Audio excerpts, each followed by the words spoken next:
రండి సార్, రండి. అడుగు, అతనే విజయ్.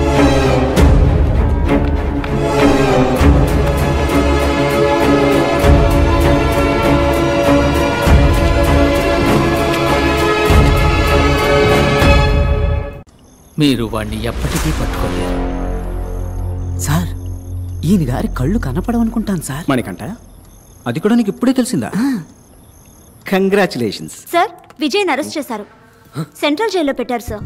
ఇప్పుడే ఇన్ఫర్మేషన్ వచ్చింది. Good good. శేష, విజయ్ నేను చూసుకుంటాను, ఆ భాగంలో చూసుకో.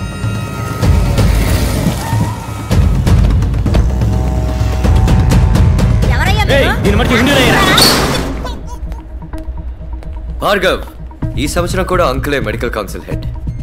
నీకు సపోర్ట్గా ఆ హెల్త్ మినిస్టర్ ఉన్నాడని తెలుసు. ఈ విత్డ్రాల్ లెటర్లో సంతకం చేయి. Make it simple man.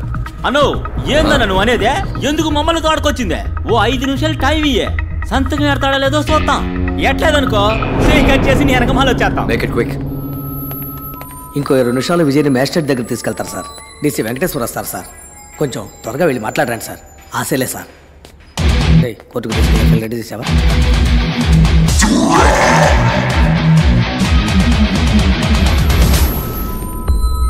రే విజయ్, 30 సంవత్సరాలకు ముందు ఇదే మొహంతో ఒకడు నా ముందుకొచ్చి నుంచున్నాడు. నా కళ్ళలు చెరిపేస్తానని వాడన్న 8 గంటల్లో నా చేతులు ఆకాశాన్ని అందుకుంటాయి. వాడెక్కడ చచ్చిపోయాడో కూడా తెలియకుండా చేశాను. తిరిగి మళ్ళీ అదే మొహంతో. డానీ బంగారం, ఒక మంచి పని చేస్తే ఒక మంచే తిరిగి వస్తుంది. అదే ఒక చెడ్డ పని చేసావు అనుకో, 2గా తిరిగి వస్తుంది. విజయ్, భార్గవ్. భార్గవ్, విజయ్. విజయ్, పోలీసులమ్మా.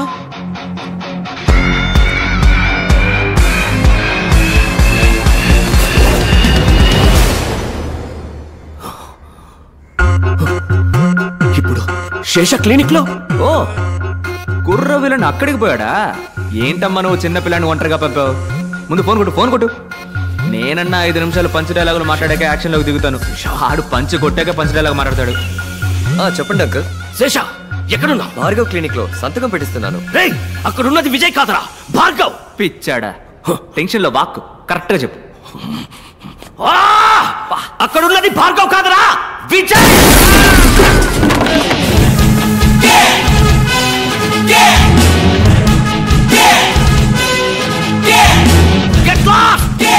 డార్లింగ్, అంకులా ఫోన్ స్పీకర్లో పెట్టు. డానీ డార్లింగ్, నువ్వు ఫోన్ స్పీకర్లో పెట్టాలి. రే విజయ్, పెడతావా మీ అల్లు నేసేనా? వెయిట్. పక్కన మా అన్నగారు ఉన్నారా? WhatsApp bro. ఈ తారని అమ్మని ఏదో కట్ చేస్తామని బెదిరించారు, ఏంటది? ఏంటమ్మా అదేగా కదా? మనకి పిల్ల చేస్తలేం తెలుసు, కత్తి తప్ప. ఎక్కడైతేనే టక్కన కోసేయడమే. తొందరగా వచ్చి కొట్టమని చెప్పు. ఎక్కడుంది అదే? కోసి పరేంలే. Show it. అదేనా కరెక్ట్? నొప్పుకుందా? నీ ప్రియమైన ప్రాణం ఇప్పుడు నా చేతుల్లో ఉంది. రాబోయే సందం. విజయ్, వాణ్ణేం చేయకు, నేను వస్తున్నాను.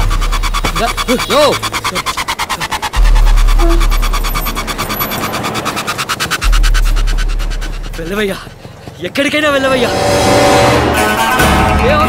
వెళ్ళవయ్యా. ఎక్కడికి పోవాలో నాకు తెలుసు.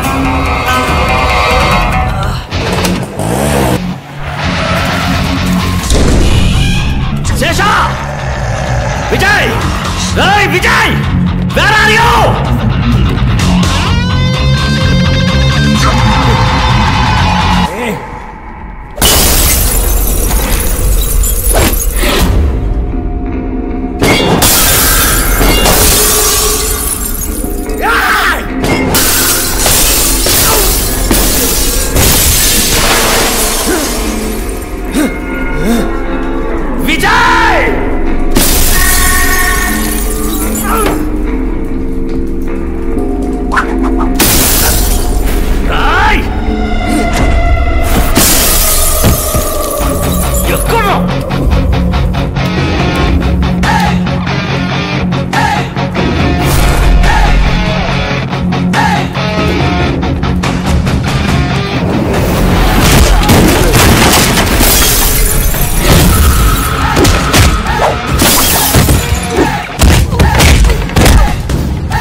పర్ఫెక్ట్ టైమింగ్ కాసే. ఎంతసేపు వెళ్తాం? ఇంకో 10-15 నిమిషాలు వెళ్తాం సార్.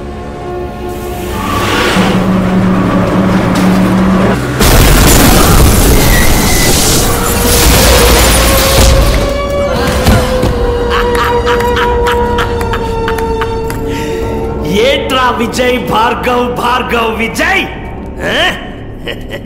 కలిపి ఇతన్ని వేసేయాలనుకున్నాను.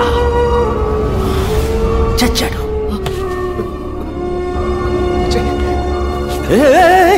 డాక్టర్ భార్గవ్, నీ మ్యాజిక్ తమ్ముడిని నువ్వు కాపాడాలి.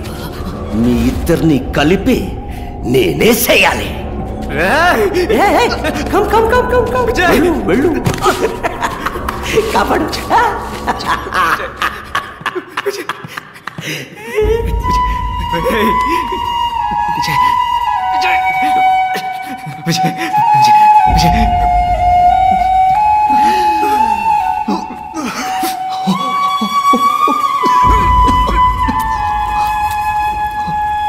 Come on, you bugger. చచ్చి బతకడం నాకేం కొత్త కాదులే బ్రో. బాలే కాశే, ఈడొకడు. నేను చూసుకుంటాను. నువ్వు ఫైట్. డాక్టర్ ఫైట్ చేయడానికి ఎవరు చెప్పాడ్రా? ఇప్పుడు చూడు సీన్.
నిజాన్ని సమాధి చేయాలనుకుంటున్నావు, అది ఎవ్వడి వల్ల కాదు. ఆ నిజం 1కి 2గా నీ కళ్ళ ముందుకొస్తుంది.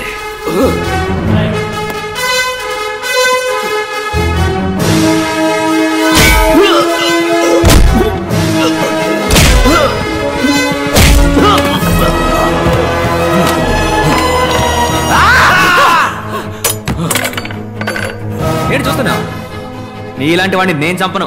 నిన్ను చంపడానికి నువ్వే ఈ లోకంలోకి ఒకరిని తీసుకొచ్చావు చూడు, వాడి చేతిలోనే నీ చావు. ఇందా 5 రూపాయలు. నువ్వు ప్రాణాలతో ఉంటే ఇది తీసుకొని నా క్లినిక్ రా, నేనే నిన్ను కాపాడతాను. రే తమ్ముడు, నీ పని కానీ, నీ పని కానీ.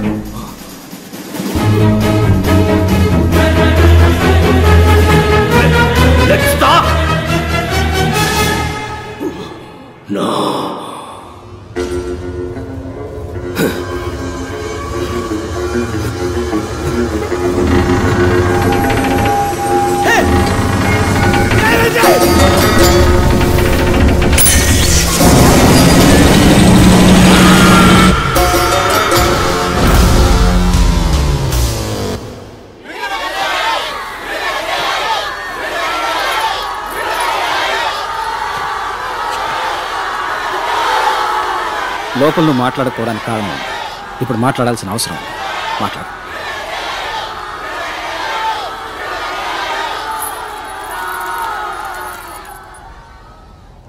లోపల ఎందరో సాక్షుల ముందు నుంచున్నాను, ఇప్పుడు మీ మనసాక్షి ముందు నుంచున్నాను. నేను చేసింది తప్పో ఒప్పో మీరే చెప్పాలి. ఇంతమందిని చంపే హక్కు మీకు ఎవరిచ్చారు? మనిషి కళ్ళు మూసుకొని నమ్మేది ఇద్దరిని మాత్రమే. ఒకడు దేవుడు, ఇంకొకడు డాక్టర్. దేవుడికేమో మనం జుట్టే ఇస్తున్నాం, కానీ డాక్టర్కి ప్రాణం ఇస్తున్నాం. ఆ డాక్టర్ తప్పు చేయకూడదు. తప్పు చేసేవాడు డాక్టర్ అయి ఉండకూడదు. అన్ని రంగాల్లోనూ తప్పులు జరుగుతున్నాయి, కానీ వైద్య రంగంలో జరుగుతున్న దాని పేరు తప్పు కాదు, నమ్మక ద్రోహం.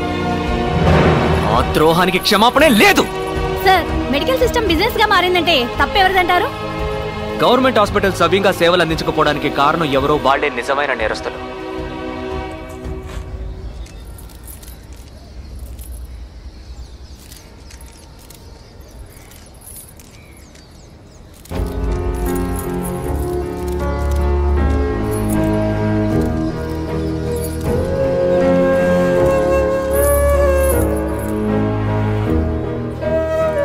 గవర్నమెంట్ హాస్పిటల్లో ఆక్సిజన్ సిలిండర్ లేదు. ఎందుకని లేదురా అని అడిగితే 2 సంవత్సరాలుగా సప్లై చేస్తున్న వాడికి డబ్బులు బాకీ అంట. అది మ్యాటర్. ఇంకో గవర్నమెంట్ హాస్పిటల్లో డయాలసిస్ చేస్తున్నప్పుడు కరెంట్ కట్ అయింది, 4 చచ్చిపోయారు. కేవలం అక్కడ ఒక పవర్ బ్యాకప్ కూడా లేదు. ఇంక్యుబేటర్లో ఉంచిన ఓ బిడ్డ పందికొక్కు కొరకడం వల్ల చనిపోయింది మన దేశంలోనే. జనం రోగాల పేరుకు భయపడడం కన్నా గవర్నమెంట్ హాస్పిటల్ పేరంటే భయపడుతున్నారు. ఆ భయమే ప్రైవేట్ హాస్పిటల్స్ ఇన్వెస్ట్మెంట్. సార్, హత్య చేయడం న్యాయబద్ధం అంటారా? ఏం చేసింది హత్య కాదు, ఎవడన్నాడు? చదులు పట్టిన మన వైద్య రంగానికి క్లీనింగ్ ప్రాసెస్. పూర్ణ అనే ఓ చిన్నపిల్లని డబ్బు కోసం చంపేశారు. అలాంటి మరణాలు ఇంకా ఎన్నో ఉన్నాయి, బయటికి తెలియకుండా ఇంకా జరుగుతూనే ఉన్నాయి.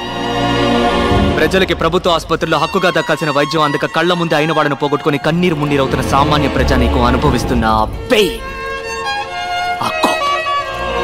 సార్, ఇప్పుడు చెప్పండి, న్యాయమా అన్యాయమా? న్యాయమే సార్. సార్, అసలు ఏం కావాలి సార్ మీకు? ఉచిత వైద్యం. వ్యాపారానికి అనేక దారులున్నాయి, కానీ వైద్యంతో వ్యాపారం చేయకూడదు. ఈ రంగంలో ఉన్న చివరి వ్యాపారిని సైతం తరిమి కొట్టేంత వరకు నా పోరాటం కొనసాగుతూనే ఉంటుంది. మీ అమ్మ నాన్నల్ని మెడికల్ ఎర్రర్ కారణంగా చంపారు, అందుకే మీరు ఇలా చేస్తున్నారు. ఇది మీ పర్సనల్ రివెంజ్ అనుకోవచ్చా? Nothing personal, just service.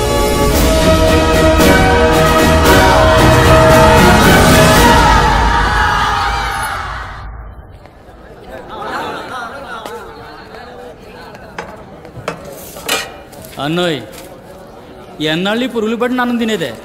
నీ మ్యాజిక్ తో హైదరాబాద్ బిర్యానీగా మార్చేయచ్చుగా. రాష్ట్రంలో ప్రభుత్వ ఆసుపత్రిలో చనిపోయిన తన భార్య మృతదేహాన్ని 10 తిండి తినే యాల కిలోమీటర్ల ఇదొకతే. తన భుజాన వేసుకుని నడిచి వెళ్లిన సంఘటన చోటు చేసుకుంది. అన్నో, ఆడి పెళ్ళం సచ్చినందుకు ఎడతాడా లేక పెళ్ళం శవం తగలేటడానికి డబ్బులు లేవని ఎడతాడా? గొప్ప సంకటం అన్నా. అసలు ఈ సర్కారు వాళ్ళు ఏం చేస్తున్నట్టు అన్నా? తిండి తినే మూడే పోయింది. అన్నో, నువ్వు గాని ఎలుపులుంటే ఈ పాటికి ఒరిసాకు పరుగు పెట్టేవాడు కదూ.